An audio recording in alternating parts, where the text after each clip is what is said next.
So Stuart, how about you unmute? Nice to meet you. Yep, There we I'm go. here. Hi. I guess my question is maybe an observation. I'm not sure this is true.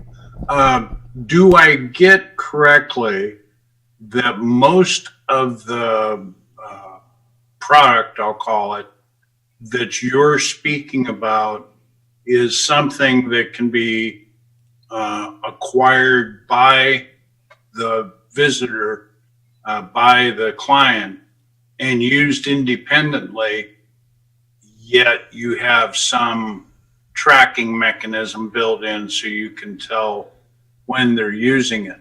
I'm not in a situation where I believe I would be using an independent product, perhaps a video that like Yifat curates hers online.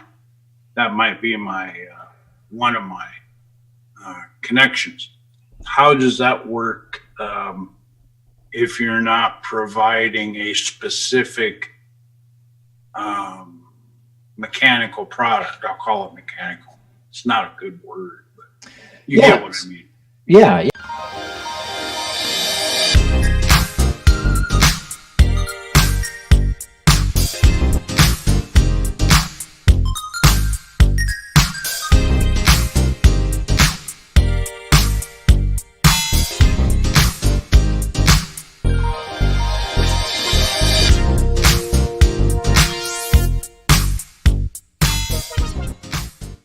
Yeah, so I think I know what you mean. So you're saying, do you have to get the user to put something into the product? Do you need that investment phase? And what we see is that is a critical component of creating a habit-forming product. That, a lot of people think, well, to build a habit, all you need is to give people what they want, or that's going to make your product something that's loved by your users. Just give people what they want, and you're done.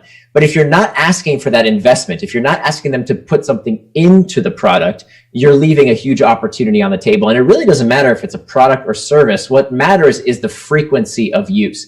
So today, every business is a connected business. There are so many ways today to engage people outside of just the core experience, just the checkout. A lot of companies are so focused on getting people to buy the product, to check out, and they totally neglect to figure out ways to get them to check in. So that's a very important insight. Find ways to get people to check in. And the idea here is, what can you ask for the user? What can you get out of them in some form? Data, content, reputation, something that they put into the experience that makes it better and better with use. And there's lots of offline examples. Something as simple as a customer file. If you do business with somebody, it doesn't matter what business you're in. If you're a waiter at a restaurant, if you run a nail salon, it really doesn't matter what product or service you make. Are you taking the time to take out some customer information and use it to make the experience better next time? So, for example, if somebody comes to your hair salon, did you remember, their kids' ages and what they told you during the small talk? And that's what builds loyalty, right? Think about it. If you go out with a friend to lunch and you sit down together and you haven't seen each other in a while, and you start telling each other what's going on in your life, you get a little vulnerable, you tell them about your struggles, your tribulations in work and business and in home life. And then the next time you see them, let's say you got to lunch again in a few weeks, and you realize they didn't remember a thing about you, right? You told them all this information about your life and they didn't care enough to bother to remember it. Well, either that person has amnesia, or you're not going to be their friend for very long.